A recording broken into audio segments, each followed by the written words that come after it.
Hi, Heath. We're always laughing when we come on. Yeah. Because it's usually something you said just before you hit the button. Like, oops, not that button. It's my style.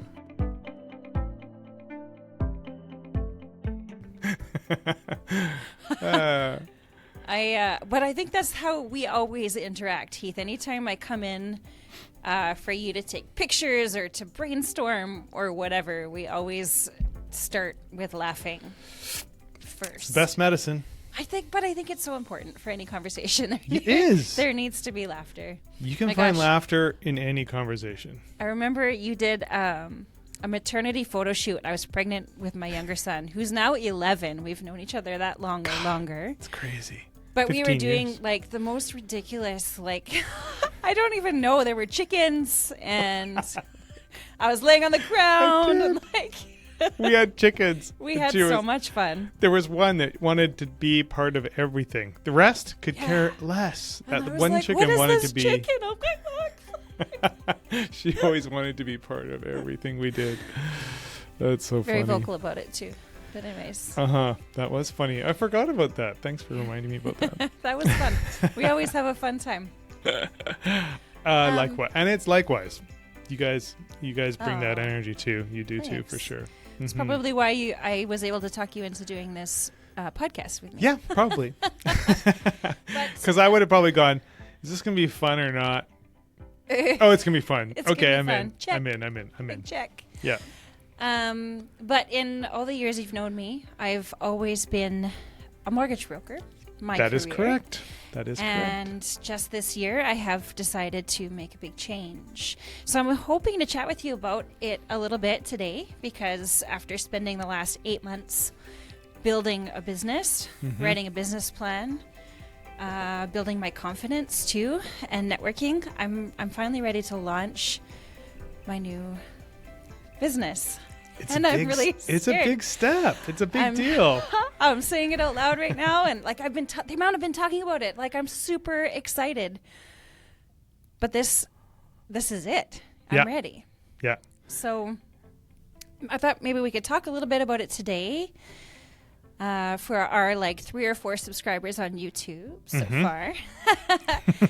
And and maybe I can seek some advice from our business and marketing strategist, Mr. Heath Fletcher. Is that what I call you? A strategist? Is that a word? I was called a guru once, but I don't know. Like a Yoda? I don't know. Like a Yoda. Marketing, you must. Very profound. Profound I am. So, my business launch, apart from making Yoda voices, thank you for that. You said Yoda. I did. You said guru, and I kind of went in that Guru direction. Yoda. Okay. Okay, let's get serious. This is serious business, starting a business. It's not a serious business. Okay, so this idea... Tell me your business. What is what's your business? What's it going to be? Yeah, thank you for asking. It is at the heart of it, it's a place for human connection. Like my mission and my vision is all around creating an easier way for people to communicate with each other, teaching people that they can be a little bit vulnerable, that they can break down those barriers and connect. Because ultimately, when we connect better, when we can collaborate across cultures, borders, languages, that's when we find sustainability. That's when we find equality. Connection, collaboration. Correct. Yeah. Correct. Right. So that's a lot of fluff and that's a lot of salesy type words. Really, the idea started for my business. It's called Chatterbox Creative. Chatterbox because I am a chatterbox. I do like to talk. Right. But it actually started because I was looking for an improv group to join. And I couldn't find exactly what I was looking for here in Vernon. So I thought, why don't I just start my own? And then it kind of snowballed. Well, I could, because that's my personality. Like, how can I level this up? How can I do a little bit more? So what started as a casual improv group, I thought, okay, well, how can I add a twist to that to make it my own? I want to add some education. I want to add purpose. And then it turned into educational training series. So I want to run series of workshops in the community. And then I thought, okay, well, if I'm doing that, why not connect with local businesses, lawyers, insurance agents, realtors, mortgage brokers, the industry that I just came from, to help them connect and communicate better. Mm-hmm. And so then I added another service product. I've got workshops and series. I've got custom design workshops. I also want to be a keynote speaker, professional MC, panel moderator, anything. Basically, give me a microphone and I will talk into it. There you are, right there. There's your mic. Yeah, so that's a lot of stuff and a lot of words. Right. What do you think? Well, you're a natural, so it's not going to be a big stretch for you to do that. I think it's a perfect thing for you to get into as far as what your skill sets are and what you can actually share with other people. Because I mean, that's really what it comes down to, is like, what do I have to offer others that they'll actually buy it from me and they'll actually appreciate it, use it, be able to apply it, and you know, you're going to have a positive effect on other people with what you do. So I think you picked the right lane for you for sure, just from what I know about you. And I mean, just in our work together on Backyards to Boardrooms has been like, for me, I've even learned stuff from you already. So I'm not even taking a course. So it's a private it's a crash session. course. And I've actually, I'm doing a lot of networking and pitching. I've got my pitch deck. I've been doing a lot of talking with people, and I had lunch with someone who was interested in all the service products. But she said, in addition to that, I myself want to be a better trainer. Mm-hmm. So would you consider doing some coaching? And okay, well, truth be told, that is something that I also do. I'm a training mentor for JCI, Junior Chamber International. So right. I train JCI members to be trainers. Right. That's part of what I do for JCI now. So why not add it to my business? Why not add that? It's a natural fit. And if it feels natural, I think then it only makes sense, right? If it feels like it's going to be, I mean, so you can always add things that you can learn how to do better yourself as well. But at the same time, it's also, if it feels natural and when it's presented to you and you can actually feel that it's right and you know that it feels right and you have the skill set behind you, then go for it. And I've checked in with myself multiple times this year as I've been building it. Like, am I taking the right path? Am I going in the right direction? And my gut has said, yep, keep going, keep going. There's good things around the corner. So, but now I'm here, right? I'm here. You're at ground zero in business building. I've got my logo is ready. I have my business plan. I mean, there's certain sections of my business plan that aren't complete, but the bulk of it is done. I'm starting to design my first series that I want to launch in the fall, which is going to be the pathway to podcasting. So I want to do a course on getting a podcast off the ground. Perfect. I think that would be super fun, Heath. Very good. You should come and join it. I'm going to join it. Yay. Sign me up. There's going to be, of course, improv elements, right? So we're going to do an entire session on how to be a host, right? And that involves a lot of improv and figuring out how to use a microphone and figuring out how to use your voice and how to use your face to change the tone, all of those things. So, so I'm here. This is, like you said, ground zero. I'm ready to launch. So I'm hoping to pick your brain. Okay. Let me ask you a couple questions first. Whenever I sit down with a new client to talk about their marketing or anything that we're working on them from a creative perspective, I always need to know some key things, because everyone who comes in who has a business and they've come to talk about it, they already have it somewhat formulated in their mind. It may not be on paper yet. It may sometimes not even be they've never even spoken about it until now. But you've obviously done a bit of work. Sounds like you had a business plan, which is great.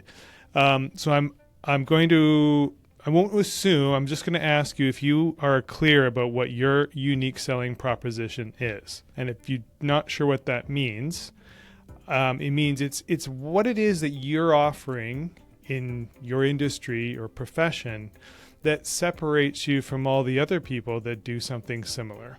So that if I'm shopping around, why would I choose your business over the other person's? Mm-hmm. So really, it's putting, your unique selling proposition into a 30-second elevator pitch. Yeah. So that I walk away going, I'm going to be calling that girl.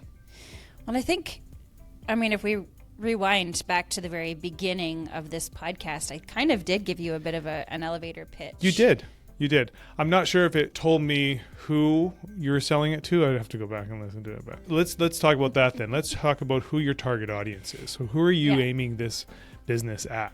I do think that there is an aspect of it that encompasses a wide range of people, especially since I am designing this business to be sustainable. I want there to be equality. I want there to be inclusion.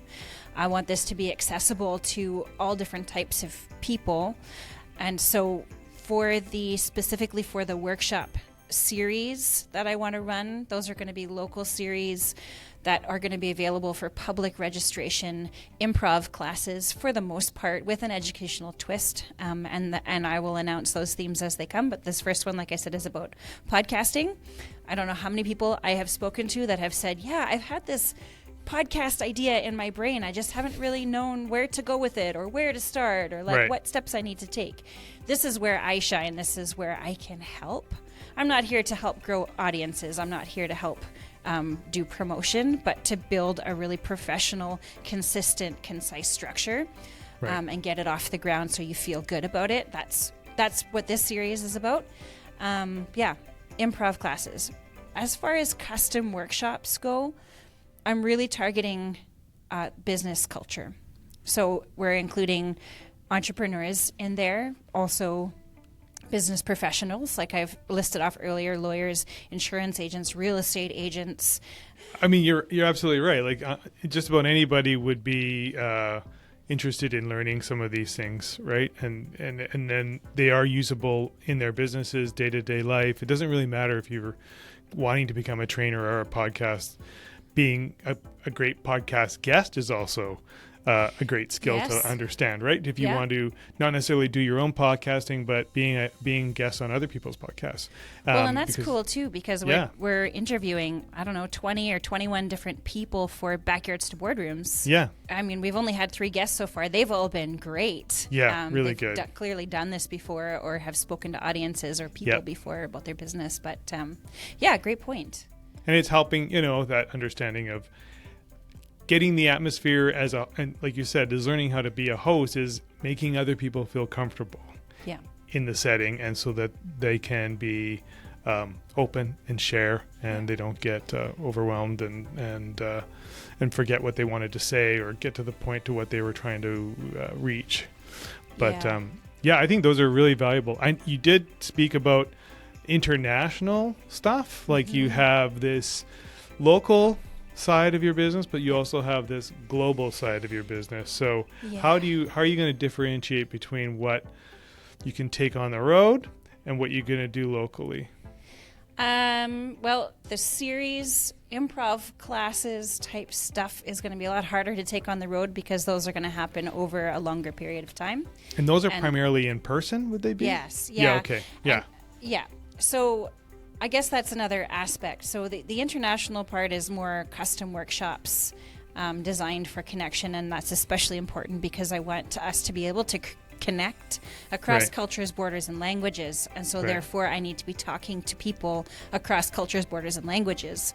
And so the aspect of online versus in person, online does make it easier to do international stuff. However, I'm coaching people to be able to connect with each other. To connect with each other in person, there is a human element. There is a tangible element that needs to take place that it's difficult to achieve that virtually. Yeah. There are strategies, and sure, by request, I would do some virtual sessions.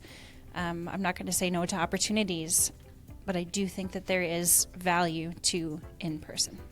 So your unique selling proposition sounds like it's more about you and your experience that you're bringing to the table, as opposed to the various service offerings that you provide, because it sounds like you've got a wide range of things that you're interested in providing, as far as coaching, keynote speaking, podcast, pathways to podcasting, those kinds of things. And I'm sure you'll probably come up with new things as you go. But I think from what I'm hearing, your unique selling proposition is really you, and that your background, your experience, your skills, your personality really is the USP behind your business.